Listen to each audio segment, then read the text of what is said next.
আপনি যখন মানুষের কাজে লাগবেন বা কাজে আসবেন তখনই আপনি নেতা। যদি আপনাকে সমাজে কোনো কাজে না লাগে, সমাজে যদি আপনি রেলেভেন্ট হতে না পারেন, কাউকে সাপোর্ট করতে না পারেন, গাইড করতে না পারেন, তাহলে তো নেতা হয়ে ওঠা আপনার পক্ষে সম্ভব হবে না। তাহলে যদি কাজে লাগা যায় মানুষের, আপনি যদি কাজে লাগেন, আপনি যদি মানুষের উপকারে আসেন, তাহলে by default you are a leader.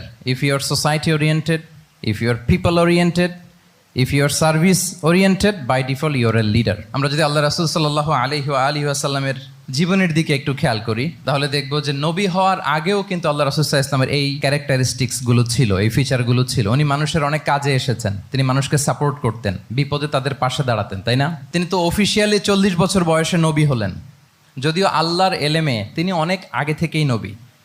কিন্তু দুনিয়াতে আল্লাহ রাসূল সাল্লাল্লাহু আলাইহি ওয়াসাল্লাম যখন 40 বছর বয়সে উপনীত হলেন, তখনই তো হেরা গুহায় নাজিল হলো, ইকরা বিসমি রাব্বিকাল্লাযী খালাক, read in the name of your lord who has created. এই যে 5টা আয়াত নাজিল হলো, উনি নিয়ে আসলেন, কাঁপতে লাগলেন।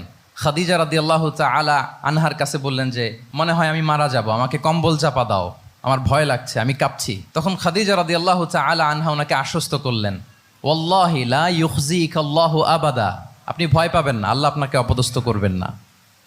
ইন্নাকা লা তাসিলুর রাহিমা ওয়া তাসদুকুল হাদিসা, নিশ্চয়ই আপনি আত্মীয়তার সম্পর্ককে বজায় রাখেন, আপনি সবসময় সত্য কথা বলেন। ওয়া তাহমিলুল কাল্লা, আপনি মানুষের বোঝা বয়ে দেন।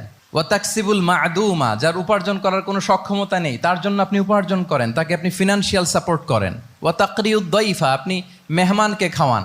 ওয়া তুঈনু আলা নাওয়াইবিল হক, সত্য যেখানে বিপন্ন সেখানে আপনি সত্যের বীর সেনানী হয়ে দাঁড়িয়ে যান। তো এই ফিচার যাদের মধ্যে থাকে, এমন ব্যক্তিত্বকে আল্লাহ তাআলা কখনোই অপমান করতে পারেন না। আপনি চিন্তিত হবেন না, ডোন্ট ওয়ারি অ্যাবাউট ইট, কোনো ভয় নাই, কোনো চিন্তা নাই, আপনি আশ্বস্ত হন। তাহলে দেখেন, এই যে 6টা গুণের কথা খাদিজা রাদিয়াল্লাহু তাআলা আনহা বললেন, এগুলো কিন্তু রাসূল সাল্লাল্লাহু আলাইহি ওয়াসাল্লাম নবী হওয়ার আগের গুণ। অর্থাৎ 40 বছর বয়সে তিনি উপনীত হওয়ার আগেই ওনার এই অভ্যেস ছিল যে উনি অন্যের বোঝা বইয়ে দিতে হেল্প করতেন, মানুষকে সাপোর্ট করতেন। যার উপার্জন করার সুযোগ নাই, ক্ষমতা নাই, তাকে তিনি উপার্জন করে দিতেন, মানে তাকে ফিনান্সিয়ালি সাপোর্ট করতেন, মেহমান খাওয়াতেন। তার মানে নবী হওয়ার আগেই উনি জনকল্যাণমূলক কাজে নিজেকে সম্পৃক্ত রেখেছেন। মানুষকে তিনি সাপোর্ট করতেন, মানুষকে হেল্প করতেন, উনি মানুষের কাজে লাগতেন। আর যে মানুষের কাজে লাগে, মানুষের উপকারে আসে,